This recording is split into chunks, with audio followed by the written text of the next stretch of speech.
Praise Lord, praise Lord, praise Lord, hallelujah, hallelujah, hallelujah. सबको जय मसीह की। जय मसीह की। परमेश्वर, हमारा परमेश्वर जो सबका परमेश्वर है, वो हमारे हृदयों में आना चाहता है ताकि वो अपना जलाल और जलवा आपको दिखा सके कि वो कैसे काम करता है।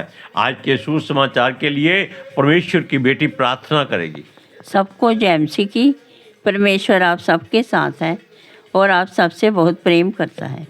Hallelujah, hallelujah. महान परमेश्वर, सर्वशक्तिमान ईश्वर, जमीन आसमान के मालिक ते खालिक, ਤੁਹਾਡਾ ਧੰਨਵਾਦ, ਤੁਹਾਡਾ ਸ਼ੁਕਰ ਕਰਦੇ ਹਾਂ ਸੁਆਮੀ, ਅੱਜ ਦੇ ਸੁੰਦਰ ਦਿਨ ਲਈ, ਸੁੰਦਰ ਸਮੇਂ ਲਈ ਮੇਰੇ ਪਿਤਾ ਜੀ, ਜੋ ਸਾਡੀਆਂ ਜ਼ਿੰਦਗੀਆਂ 'ਚ ਬਖਸ਼ਿਆ ਪ੍ਰਭੂ, ਖੁਸ਼ੀਆਂ ਤੇ ਆਨੰਦ ਦਾ ਦਿਨ ਬਖਸ਼ਿਆ, ਤੰਦਰੁਸਤੀ ਦਿੱਤੀ ਪਿਤਾ ਜੀ, ਔਰ ਆਪਣੇ ਕਦਮਾਂ 'ਚ ਬੈਠਣ ਲਈ ਆਪਣਾ ਫਜ਼ਲ ਬਖਸ਼ਿਆ ਪ੍ਰਭੂ। ਇਹ ਸਭ ਤੁਹਾਡੀ ਦਇਆ, ਤੁਹਾਡੀ ਕਿਰਪਾ ਮੇਰੇ ਪਿਤਾ ਪਰਮੇਸ਼ਰ, ਔਰ ਤੁਹਾਡੀ ਬੇਟੀ ਹਿਰਦੇ ਤੋਂ ਤੁਹਾਡਾ ਧੰਨਵਾਦ, ਤੁਹਾਡਾ ਸ਼ੁਕਰ ਕਰਦੀ ਹੈ ਸੁਆਮੀ। ਸੱਚਮੁੱਚ ਖੁਦਾ ਜੋ ਸੇਵਾ ਬਖਸ਼ੀ ਪ੍ਰਭੂ, ਹਰ ਰੋਜ਼ ਵਚਨ ਦਿੰਦੇ ਆ ਪ੍ਰਚਾਰ ਕਰਨਾ, ਉਸ ਲਈ ਵੀ ਤੁਹਾਡਾ ਧੰਨਵਾਦ, ਤੁਹਾਡਾ ਸ਼ੁਕਰ ਕਰਦੀ ਹਾਂ। ਔਰ ਬੇਨਤੀ ਕਰਦੀ ਪਿਤਾ ਜੀ, ਹੁਣ ਤੁਸੀਂ ਆਪਣੇ ਵਚਨ ਦੇ ਅਨੁਸਾਰ ਸਾਡੇ ਵਿਚਕਾਰ ਆਓ ਔਰ ਵਚਨ ਪੜ੍ਹਨੇ 'ਚ, ਪ੍ਰਚਾਰ ਕਰਨੇ 'ਚ, ਪ੍ਰਾਰਥਨਾ ਕਰਨੇ 'ਚ ਸਾਡੀ ਮਦਦ ਕਰੋ ਮੇਰੇ ਪਿਤਾ ਜੀ। ਸਾਡਾ ਮੂੰਹ ਬਣ ਕੇ ਬੋਲੋ ਮੇਰੇ ਪਿਤਾ ਪਰਮੇਸ਼ਰ, ਤਾਂ ਕਿ ਤੁਹਾਡਾ ਦਿੱਤਾ ਵਚਨ ਤੁਹਾਡੀ ਇੱਛਾ ਦੇ ਮੁਤਾਬਿਕ ਮੇਰੇ ਪਿਤਾ ਪਰਮੇਸ਼ਰ ਦੁਨੀਆ ਦੀ ਸ਼ੋਰ ਤੱਕ ਪਹੁੰਚੇ, ਲੋਕ ਸੁਣਨ ਔਰ ਸੱਚਾਈ ਨੂੰ ਜਾਣਨ ਮੇਰੇ ਪਿਤਾ ਜੀ। ਮੈਂ ਤੁਹਾਡਾ ਧੰਨਵਾਦ, ਤੁਹਾਡਾ ਸ਼ੁਕਰ ਕਰਦੀ ਹਾਂ ਪ੍ਰਾਰਥਨਾ ਸੁਣਨ ਲਈ। ਪ੍ਰਾਰਥਨਾ ਪ੍ਰਭੂ ਯੀਸਸ ਦੇ ਸਮਰਥੀ ਤੇ ਪਵਿੱਤਰ ਨਾਮ 'ਚ ਮੰਗਦੇ ਹਾਂ, आमीन, आमीन। Praise Lord. वचन के अनुसार हम आपसे वो बातें करते हैं कि परमेश्वर अपने नबियों संतों के सामने या अपनी हजूरी को उनके बीच में कैसे स्थिर करता है, कैसे दिखाता है, कैसे लाता है, ताकि लोग जान जाएं कि वो ही एक परमेश्वर है, वो ही सृष्टि का सृजनहार है और वो जो चाहे कर सकता है और उसकी हजूरी में कोई ठहर नहीं सकता। Hallelujah, praise Lord, hallelujah, praise the Lord. सुनिए, क्योंकि वो हमारे हृदय में आना चाहता है और हमेशा हमारे करीब रहना चाहता है।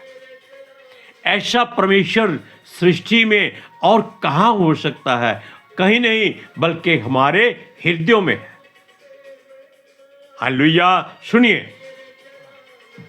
अब आपको बात वो बताते हैं कि हमें ऐसा लगता है कि परमेश्वर हमारे करीब ही नहीं, हमारे बगल में ही खड़ा है। बगल का मतलब है कि वो हमेशा हमारे अंग संग रहता है, केवल हम उसको पहचान नहीं सकते, उसकी हुजूरी को जान नहीं सकते। और वो अपने नबियों को हमेशा अपना तेज दिखाता है। और यह जो संकेत परमेश्वर की ओर से कुछ मानने और सुनने वालों के लिए बहुत जरूरी होता है। यानी कि जो परमेश्वर संकेत देता है कि वो हमारे बीच में है, वो बहुत ही अनोखा और उज्जवल तरीके से होता है, ताकि उसकी हुजूरी में हम सब ऐसे हो जाएं कि हमें मालूम हो जाए कि हम सृष्टि के कर्ता के साए में बैठे हैं या खड़े हैं। सुनिए,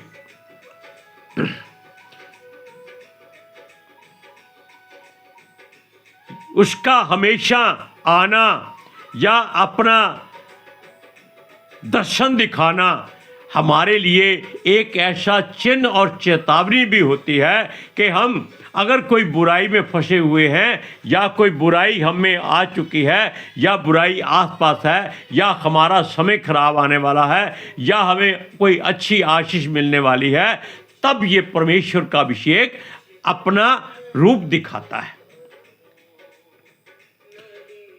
कई बार परमेश्वर बादल में होकर आता है। आप जानते हैं कि मूसा जब इजराइलियों को 40 साल तक लेकर घूमता रहा तो परमेश्वर बादल के रूप में उनके आगे और उनके ऊपर छाया करता रहा और उनको बादल का खंबा, आग का खंबा बनाकर उसमें उनको रोशनी देता रहा। सुनिए, क्योंकि ये अपनी हजूरी अगर दिखाता है तो उससे हमें हमेशा सावधान रहना पड़ता है कि किसी भी समय ये आ सकता है। Praise Lord, praise the Lord, hallelujah. Hallelujah. सुनिए, कई बार वो अपने वस्त्र दिखाता है। वस्त्र भी ऐसा होता है कि उसको छुआ नहीं जा सकता। कैसे? जैसे यशाया ने मंदिर के भवन में देखा कि उसके वस्त्र की छोर से पूरा भवन भर गया और उसकी डेवड़ियां क्षमा कीजिएगा, थरथराने लगी, कांपने लगी।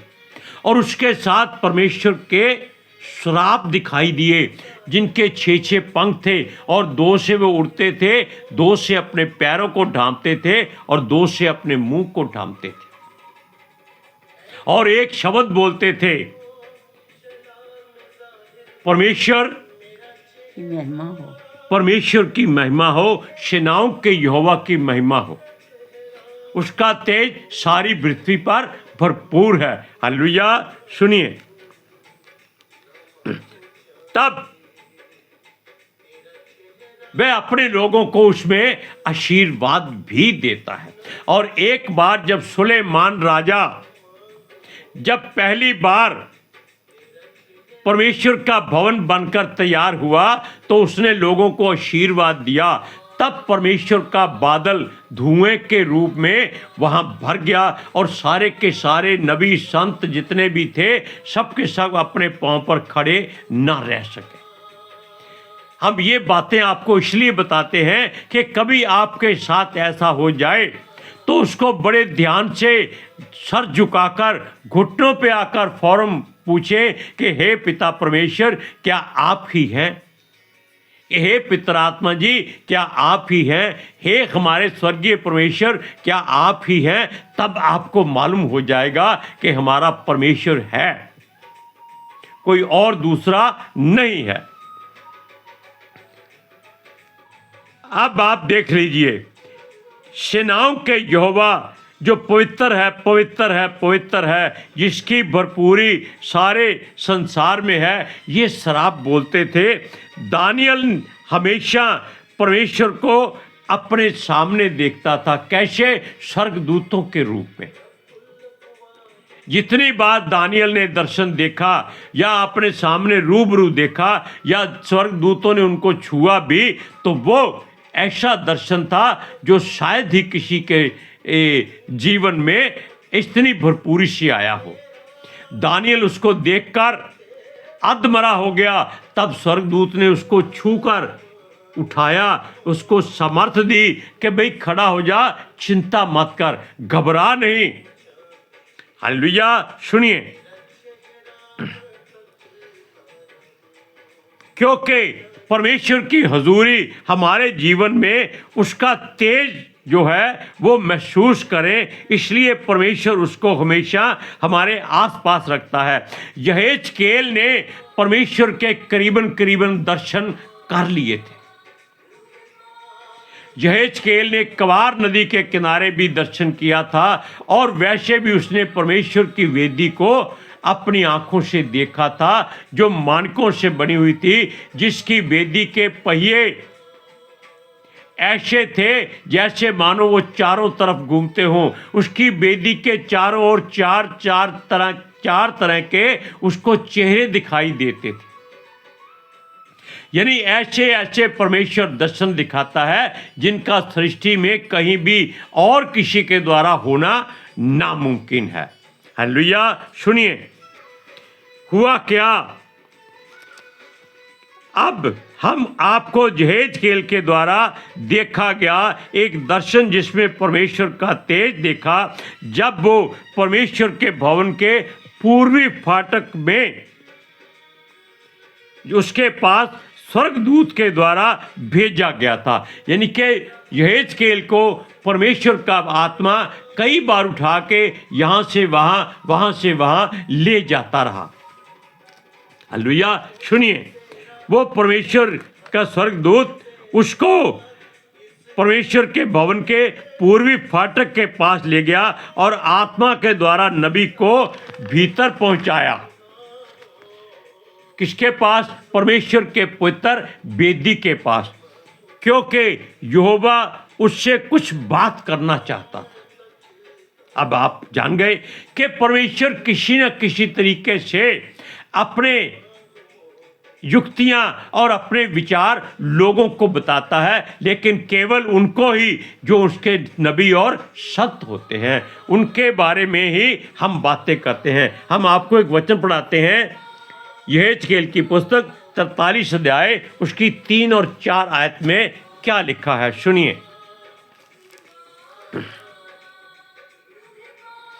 यह दर्शन उस दर्शन के तुल्य था जो मैंने उसे नगर का नाश करने को आते समय देखा था, और उस दर्शन के समान जो मैंने कबार नदी के तट पर देखा था, और मैं मुंह के बल गिर पड़ा, क्योंकि परमेश्वर की हुजूरी है।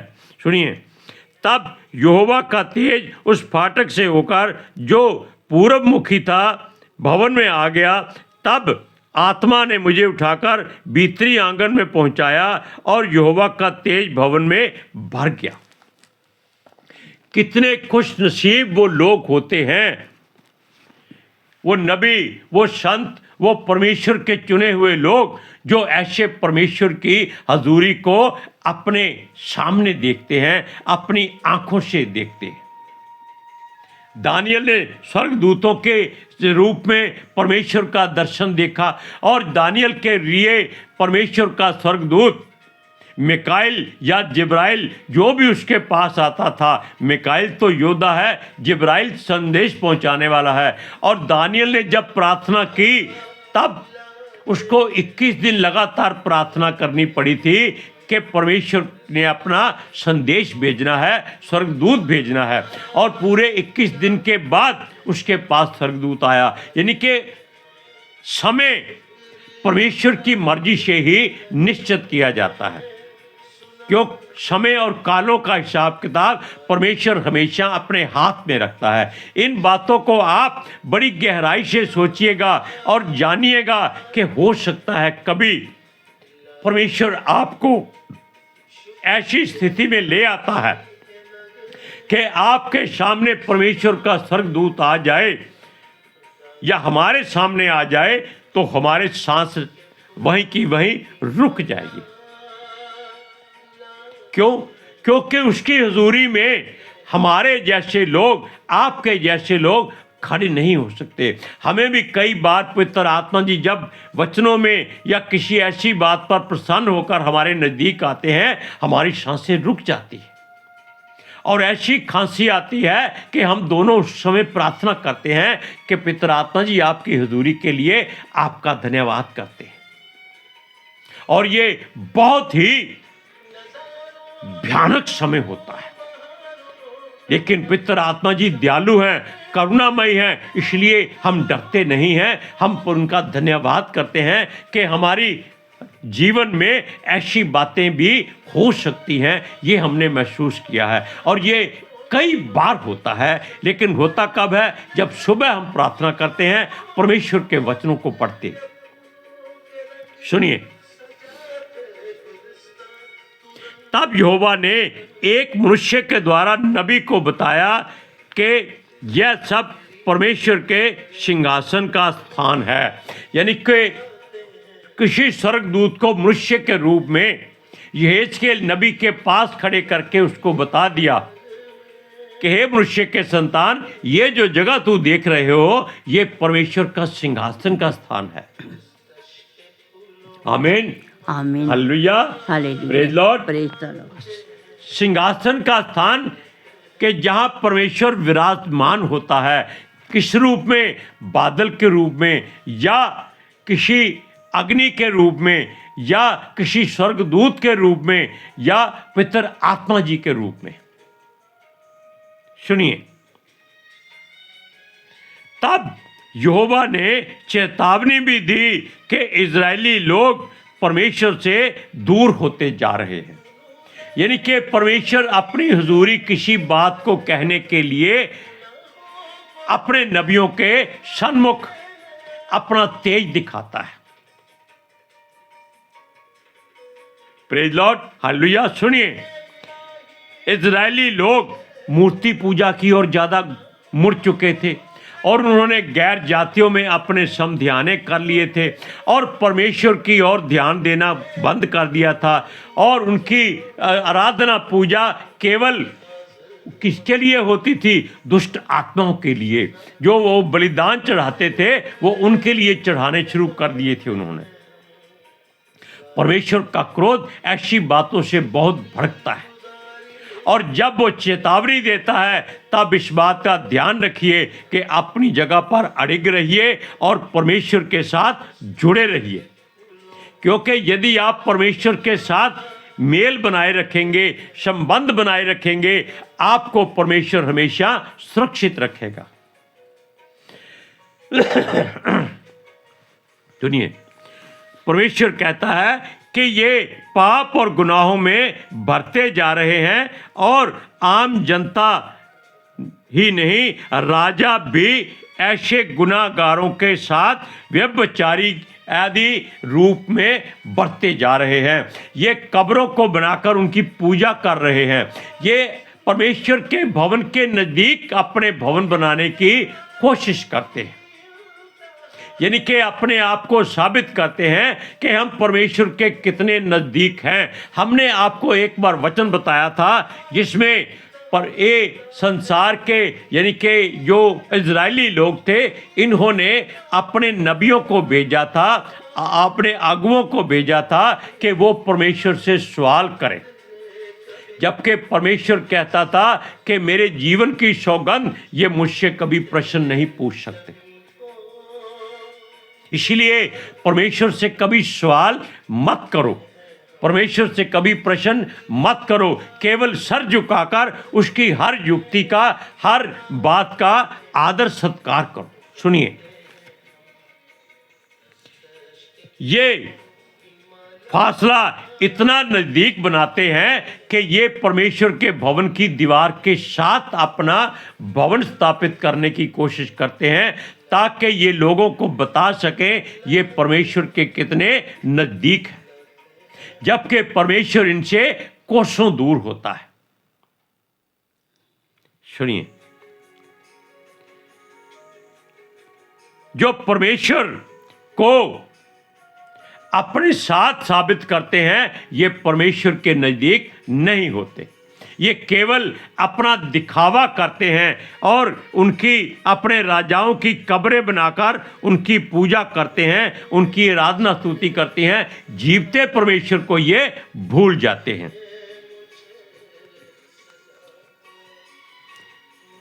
ये परमेश्वर के नाम को हमेशा यानी कि यहोवा के नाम को हमेशा अपवित्र करने की कोशिश करते हैं। अब परमेश्वर कहता है कि इन लोगों ने जिस जिस नाम को, जिस यानी कि यहोवा के नाम को जहाँ जहाँ अपवित्र किया है वहाँ यहोवा अपने नाम के निमित्त अपनी पवित्रताई साबित करेगा। सुनिए, अब भी यदि वो लोग अपने को पाक साफ और शुद्ध कर लें तो परमेश्वर चाहता है कि वो हमारे बीच में सदा वास किए रहेगा।